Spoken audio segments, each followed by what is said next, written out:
El viento sopla en las tierras de Michoacán, arrastrando consigo ecos de batallas pasadas. Pero el 9 de abril de 2025, un nuevo rugido se escuchó en el aire. La guerra contra el narcotráfico, liderada por uno de los cárteles más peligrosos de México, estaba a punto de dar un giro inesperado. Hoy en Mafia Sin Máscaras te traemos los detalles de una operación que dejó una huella imborrable en el cártel Jalisco Nueva Generación y en su jefe, Nemesio El Mencho Oseguera. Lo que estás viendo no es solo una operación militar, es la destrucción de una de las estructuras criminales más letales del país. Pero lo más importante está por venir, porque en las sombras de esta casa hay secretos que podrían cambiarlo todo. Véalo hasta el final, ya que lo que descubrirás te dejará sin respiración. En las primeras horas de la mañana del 9 de abril de 2025, el aire en Michoacán parecía estar impregnado de la tranquilidad habitual de la madrugada. A lo lejos los gallos cantaban y el viento apenas agitaba las hojas de los árboles, creando una sensación de paz que pronto sería interrumpida por el rugido de la guerra. A las 3:47 am, el cielo se rompió con el sonido de helicópteros Black Hawk que cruzaban a baja altura, cortando la quietud como cuchillas afiladas. Este era el comienzo de lo que sería el operativo más ambicioso en contra del cártel Jalisco en lo que iba del 2025. Una operación que no solo sería una redada más, sino un golpe preciso dirigido a la cabeza del monstruo del narcotráfico, Nemesio Oseguera Cervantes, conocido como El Mencho. El operativo meticulosamente planeado durante meses no solo involucró a la Secretaría de la Defensa Nacional, Sedena, sino también a agencias de inteligencia estadounidenses, en particular la DEA. La misión era clara: localizar, atacar y desmantelar la red de protección del Mencho. Las fuerzas federales no estaban interesadas en un simple decomiso, sino en erradicar una estructura que había operado impunemente durante años y cuyo líder se había convertido en una figura casi mítica dentro del crimen organizado mexicano. En la madrugada del 9 de abril, mientras los helicópteros se deslizaban sobre el cielo, las fuerzas del orden se disponían a dar el golpe que cambiaría el curso de la lucha contra el narcotráfico en la región.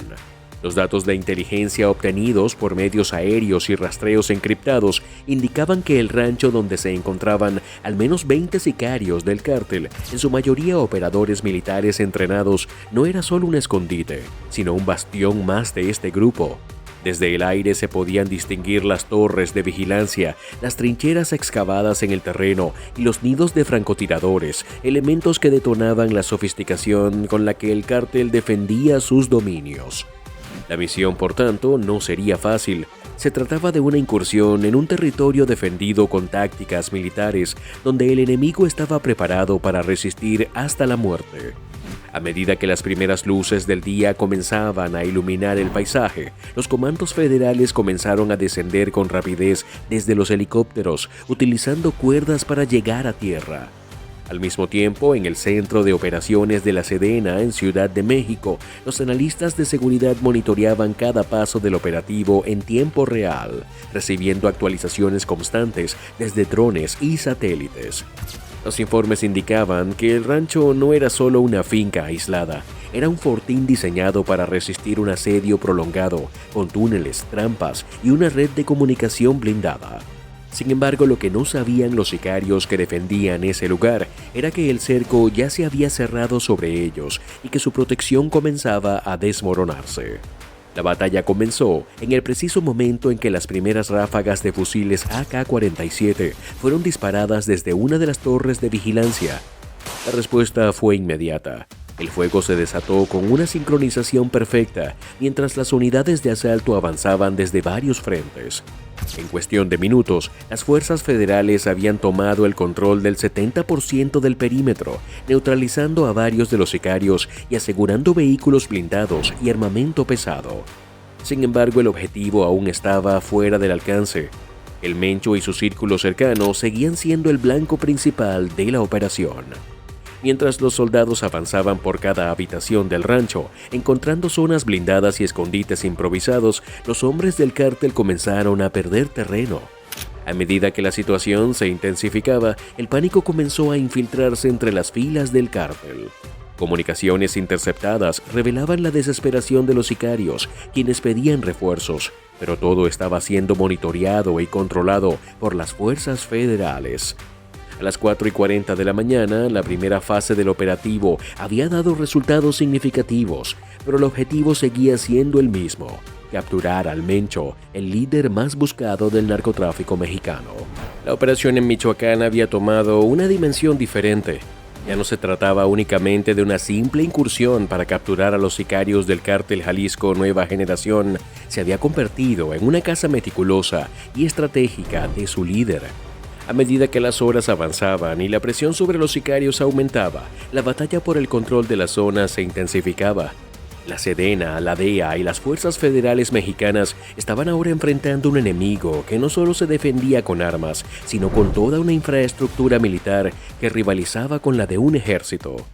Los helicópteros Black Hawk continuaban su trayectoria, sobrevolando el firmamento como sombras de color negro, y los comandos en tierra avanzaban sin pausas, circundando el entorno de lo que antes era la fortaleza del cártel. El terreno de Michoacán, con sus cerros escarpados y su vegetación densa, ofrecía una ventaja estratégica a los sicarios, quienes estaban bien entrenados para luchar en ese tipo de geografía. Sin embargo, la coordinación entre los diferentes cuerpos de seguridad y la tecnología de punta puesta en práctica por la Sedena permitía que el cerco se estrechara aún más.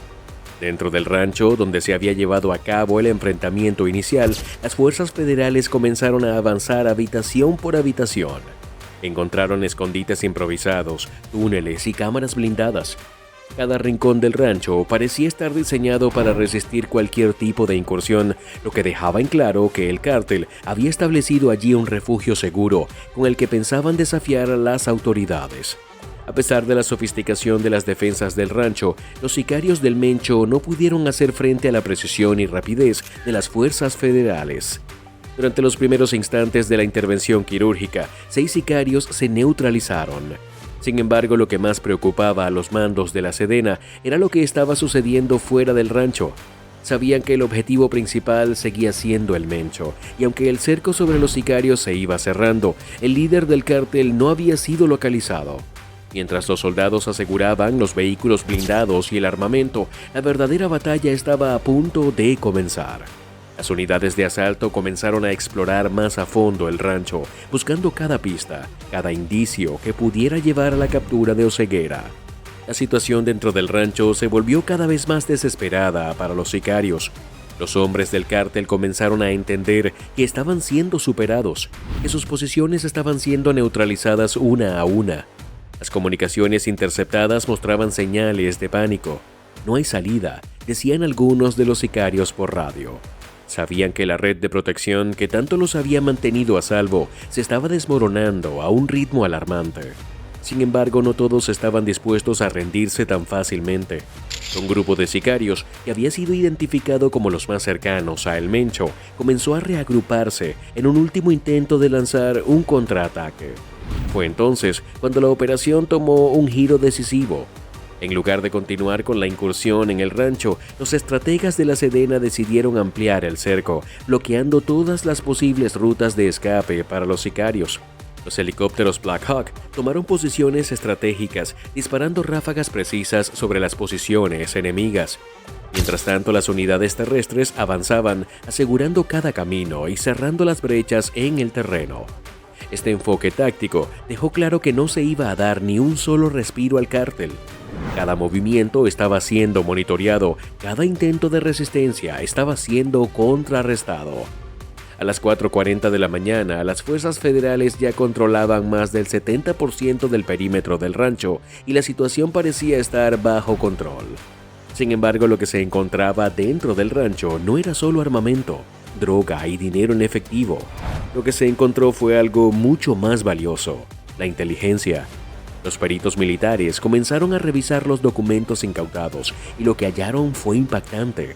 Carteles con información sobre rutas de escape, comunicaciones encriptadas, nombres de operadores del cártel e incluso nombres de funcionarios locales involucrados en el lavado de dinero. Esto suponía un impacto directo en el núcleo del cártel de Jalisco, ya que no solo se habían confiscado armas, sino también datos esenciales que desmantelaban la estructura del mismo. El golpe psicológico que esto representó para el cártel fue devastador. Los sicarios, acostumbrados a la impunidad, ahora se enfrentaban a una situación en la que su líder ya no era intocable. Sin embargo, el objetivo seguía siendo el mismo, el Mencho. Las horas transcurrían y la cacería estaba aún por concluir. La persecución de Nemesio Oseguera Cervantes, conocido como el Mencho, el líder, había alcanzado una nueva fase crítica. Tras el desarrollo de las horas iniciales del operativo en Michoacán, la desesperación comenzó a apoderarse de los sicarios que rodeaban al Mencho, ya que la estrategia de cerco de las fuerzas federales estaba dando frutos. Sin embargo, lo que parecía ser una victoria inminente para el Estado mexicano seguía en vilo. El líder del cártel no había sido capturado y el terreno seguía siendo incierto. Mientras las fuerzas federales se desplegaban por el estado, la cacería del Mencho se convertía en un ejercicio complejo de paciencia, astucia y sobre todo de anticipación. Los 3 frentes de la persecución fueron establecidos de inmediato. El primer equipo se dirigió hacia una cabaña ubicada en Uruapan, una zona conocida por sus rutas clandestinas. El segundo frente se movió hacia un refugio subterráneo en la Sierra Costera y el tercer grupo se desplazó hacia un conjunto de cuevas en las montañas de Cualcomán, conocidas por su difícil acceso y terreno agreste.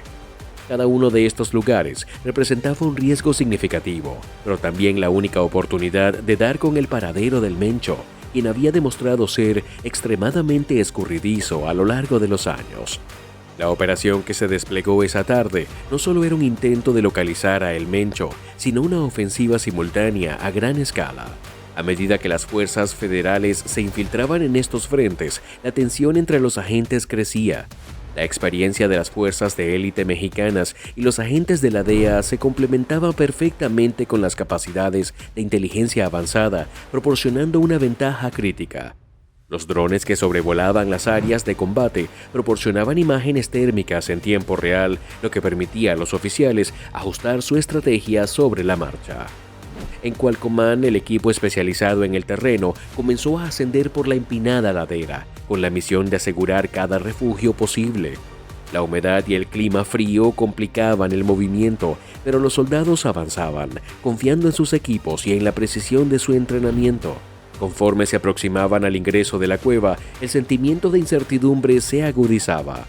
¿Era este el último refugio del Mencho o simplemente una trampa más tendida por el cártel para retrasar a las fuerzas federales? El equipo, ya con el acceso a la cueva, comenzó a avanzar con extrema cautela. Dentro de las cámaras naturales de la cueva se encontraron signos de que había sido utilizada recientemente. Restos de comida, equipos militares y suministros tácticos indicaban que alguien había estado allí. Pero al no encontrar a El Mencho ni a su círculo cercano, la incertidumbre comenzó a dominar. ¿Se había ido hace poco? ¿O acaso El Mencho había logrado escapar antes de que el cerco se cerrara? La información recabada en las horas previas indicaba que el líder podría haber sido alertado, lo que aumentaba las posibilidades de que hubiera abandonado ese refugio. El segundo equipo, que se dirigió hacia el refugio subterráneo en la Sierra Costera, tampoco tuvo suerte. Al llegar al lugar, los agentes federales encontraron una entrada camuflada en la vegetación, pero al inspeccionar el área no encontraron rastros directos de El Mencho ni de sus hombres más cercanos. Sin embargo, lo que sí hallaron fueron nuevas evidencias que apuntaban a que el cártel había establecido una red de refugios en la región, completamente conectados entre sí, lo que dificultaba enormemente la tarea de los operativos.